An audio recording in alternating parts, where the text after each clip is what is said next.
અમરેલી જિલ્લાના ખેડૂતો હવે પ્રાકૃતિક ખેતીની સાથે વેલ્યુ એડિશન કરી રહ્યા છે. વેલ્યુ એડિશન કરી અને ખેડૂતો લાખો રૂપિયાની કમાણી પણ કરી રહ્યા છે. અમરેલી જિલ્લાના ચિત્તલ ગામના ખેડૂતે પ્રાકૃતિક ખેતીમાં હળદરનું વાવેતર કર્યું છે. 2017થી પ્રાકૃતિક ખેતી કરી રહ્યા છે અને ચાલુ વર્ષે પણ 9 વીઘામાં હળદરનું વાવેતર કર્યું છે. ચાલુ સિઝનમાં 15 થી 16 લાખનું ઉત્પાદનની ધારણા છે. હાલ આ શેલમ હળદરનો પાક પ્રાકૃતિક લહેરાઈ રહ્યો છે. મારું નામ છે ભીખુભાઈ વલ્લભભાઈ દેવાણી, ગામ ચિત્તલ, ઝંઝુરપરા. હું 2017થી હળદર વાવું છું, અત્યારે લગી વાવી છે અને ઓર્ગેનિક હળદર છે અને દવા વગરની છે અને સેલમ હળદર છે અને આપણે પાવડર કરી ગાંઠિયાનું સેલમ એટલે પેકિંગ કરીને વેચી નાખીએ છીએ. ગાંઠિયા વેચતા નથી અને ગયા વર્ષે અમારે 300 મણ હળદર થઈ હતી ગાંઠિયા, એ પેકિંગ કરીને વેચાઈ ગઈ હતી અને ઓણે થોડીક વધારે વાવી ચાલે 400 મણની ગણતરી છે. 8000 કિલો થઈ ને 8000 કિલો હોઈ જાય ધારણા. શું ગયા વર્ષે કેટલા રૂપિયા મળ્યા હતા અને આ વર્ષે કેટલા રૂપિયા મળશે? હવે એમ મનો ને, એ તો 8000 કિલો એટલે 8 હોલ 10-15 લાખ જેવું થઈ જાય ને. આમાં ખર્ચ કેટલો થશે? 40,000 રૂપિયાનો એટલે.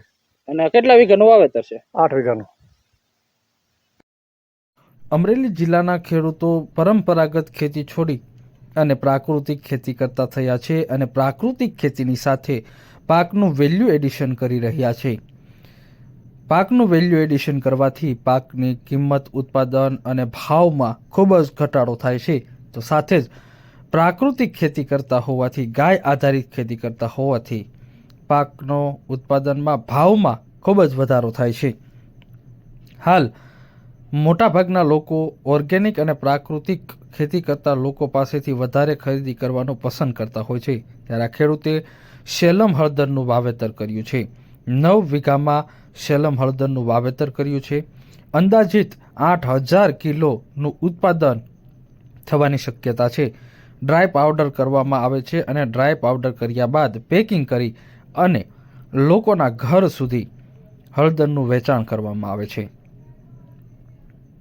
250 રૂપિયાથી 350 રૂપિયા, 350 રૂપિયા સુધી ભાવ મળી રહેતા ખેડૂતને 15 થી 16 લાખ રૂપિયાનું ઉત્પાદન થવાની આશા છે.